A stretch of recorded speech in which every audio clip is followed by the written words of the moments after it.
Assalamualaikum warahmatullahi wabarakatuh. Waalaikumsalam warahmatullahi wabarakatuh. Sebelum kita belajar hari ini, ketua kelasnya mohon dipimpin doa.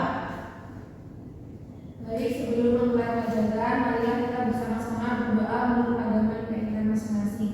Berdoa mulai. Selesai. Oke. Hari ini di kelas ini, apakah ada yang sakit atau yang tidak masuk atau absen gitu? Ada, Bu. Siapa? Kono, Bu. Oke. Baik. Kenapa? Kalau tidak ada rekannya, Bu. Oh ya udah. Lanjut ya, lanjut ke materi ya. Pada pembelajaran hari ini kita akan belajar mengenai teks prosedur. Sebelum kita memasuki ke pembelajaran selanjutnya, Ibu mau tanya, apakah ada yang tahu di sini mengenai teks prosedur itu apa?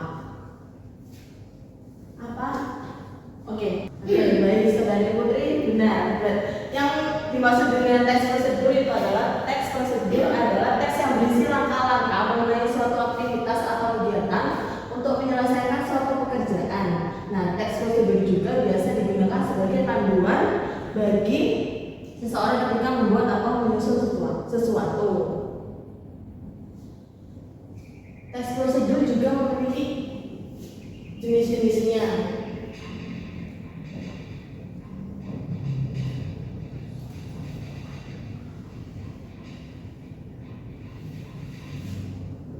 Ada yang tahu apa aja? Oke, yang pertama ada teks prosedur sederhana.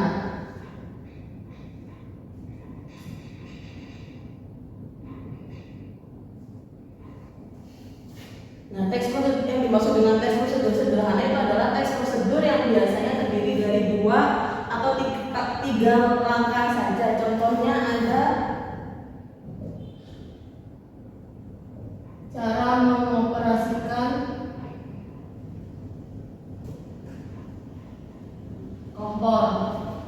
Yang kedua ada teks prosedur kompleks. Nah, teks prosedur kompleks ini biasanya lebih banyak langkah-langkahnya dari teks prosedur sederhana. Contohnya ada cara merangkai kipas. Nah, cara merangkai kipas ini kan cara-caranya tidak lebih banyak dari cara mengoperasikan kompor tadi kan. Kalau kompor tadi kan ada siapkan kompor lalu apa ini? Memencet. Nah, tombolnya itu ada apinya hidup. Nah, kalau teks prosedur kompleks ini adalah caranya lebih kompleks dari teks prosedur sederhana. Nah, contohnya tadi adalah cara merangkai kipas. Nah, cara-cara merangkai kipas kan banyak, dari yang harus membuka kardusnya dulu, terus ini dan itulah. Yang ketiga ada teks prosedur protokol. Teks prosedur protokol ini adalah teks prosedur yang terdiri dari langkah-langkah yang posisinya bisa dibolak-balik urutannya dan tidak mengubah langkah-langkah dari teks prosedur tersebut. Contohnya cara membuat mie instan. Kalau cara membuat mie instan kan memang cara pertamanya adalah kita membuka bungkusnya terlebih dahulu. Nah, nanti itu yang kita buka setelah membuka bungkusnya itu kita mau masukkan minyak terlebih dahulu atau membuka minyak terlebih dahulu itu boleh. Nah, itu yang dimaksud dengan teks prosedur protokol. Yang selanjutnya adalah ciri-ciri. Di sini ada yang tahu ciri-ciri teks prosedur itu apa aja? Baik, betul, terima kasih. Nah, ciri-ciri yang pertama itu adalah ada kalimat imperatif. Di sini ada yang tahu kalimat imperatif itu apa? Betul, kalimat imperatif adalah kalimat perintah. Nah, contohnya pada teks prosedur itu kalimat perintah adalah contohnya waktu cara menggunakan mengoperasikan kompor tadi, nyalakan api terlebih dahulu, itu adalah contoh dari kalimat imperatif.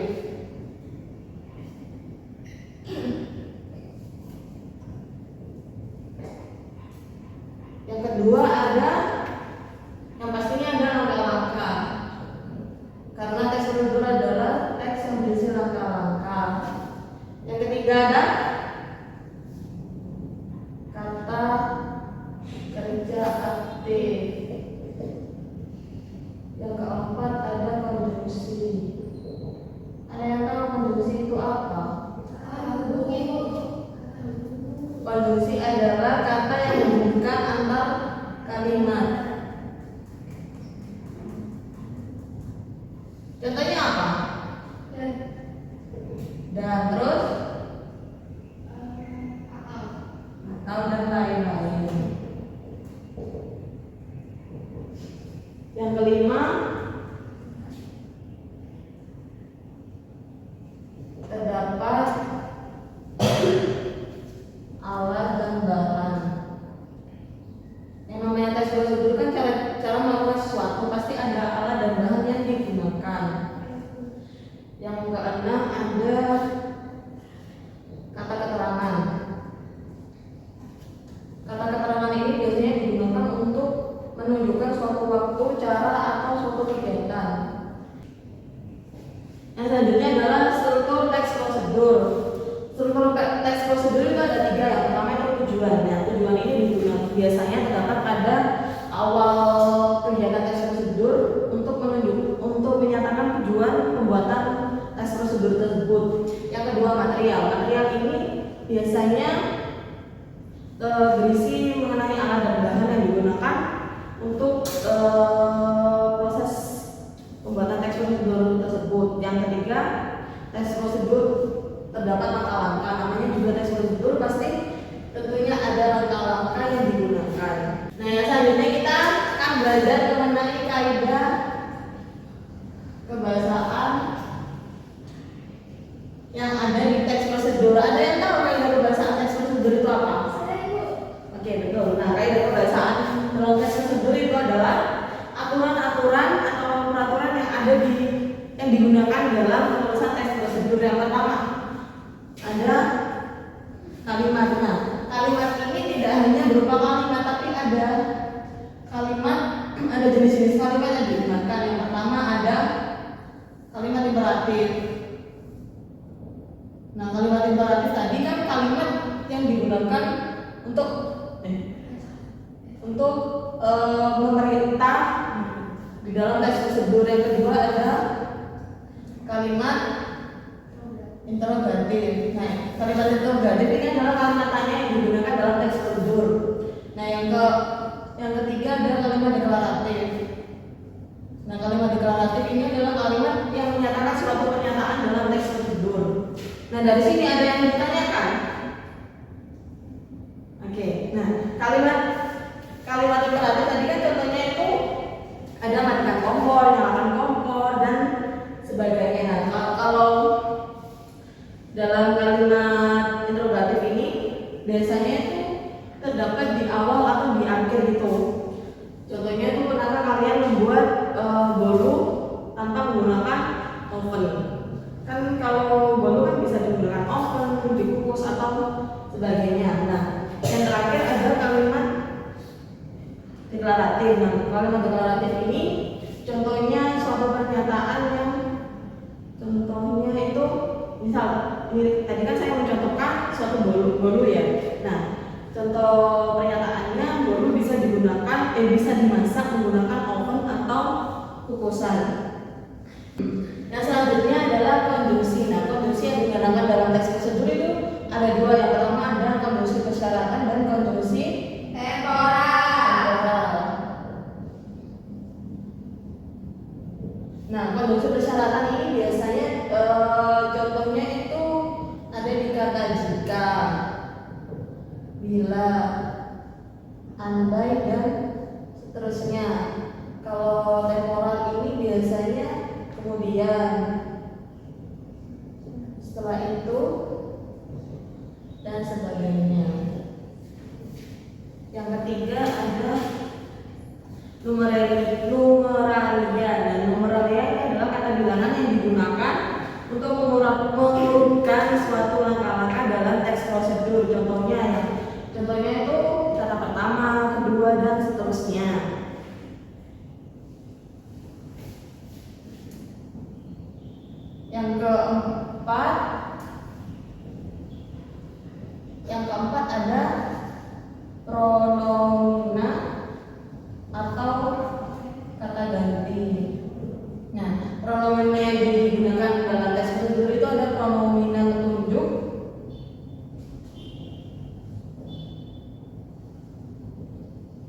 dan pronomina personal. Nah, pronomina petunjuk ini biasanya digunakan untuk kata ganti barang. Contohnya kata itu, ini, tersebut dan seterusnya. Kalau personal itu kepada pihak yang melakukan atau orangnya. Contohnya apa? Beliau, kami, kita, dan seterusnya. Nah, selanjutnya kaidah kebahasaan yang digunakan dalam teks prosedur adalah verba atau kata kerja. Verba ini juga ada dua jenis, yaitu ada verba material. Nah, verba material itu biasanya ada tindakan atau kegiatan yang dilakukan. Contohnya apa? Ada yang tahu? Oke, memasak, menyapu, berenang, dan lain-lain. Nah, biasanya ini ada informal dan yang menyatakan suatu tindakan atau kegiatan. Nah, kalau verbatikal laku ini ada kebalikannya. Kalau tadi kan ini mau ada tindakan atau kegiatan fisiknya. Nah, kalau verbatikal laku itu hanya pikiran yang bekerja. Jadi misalnya contohnya itu pendapat kalian atau pemikiran kalian itu yang dimaksud dengan verbatikal laku. Ya, terima kasih. Sampai sini ada yang ditanyakan? Baik. Yang selanjutnya berarti saya berikan tugas ya. Nah, tugasnya itu ya, kalian bentuk kelompok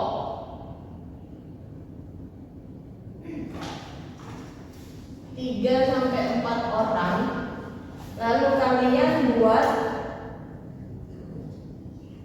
teks prosedur yang bertema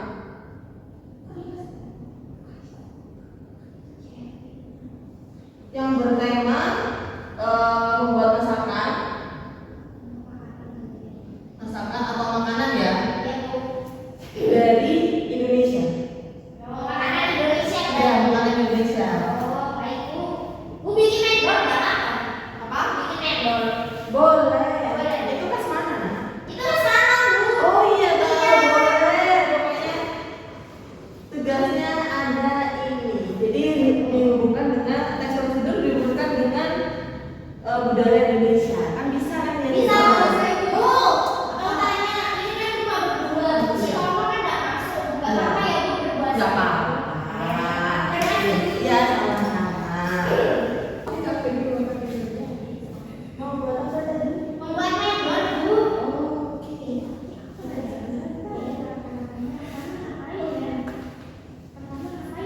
Oh, yang ada gambarnya dulu. Iya Bu. Ada gambarnya dulu. Iya.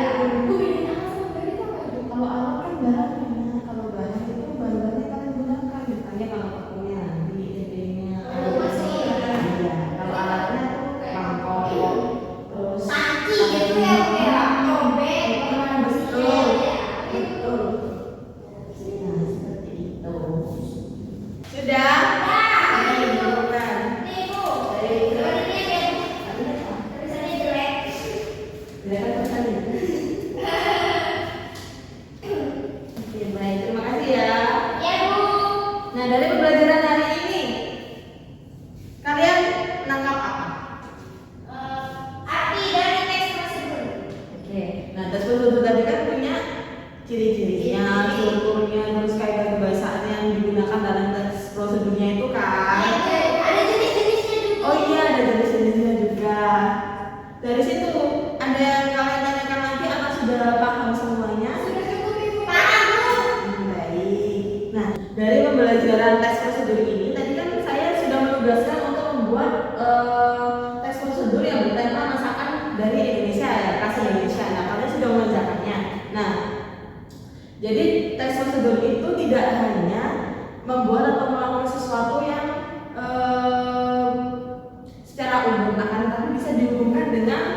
budaya atau makanan khas dari Indonesia ini.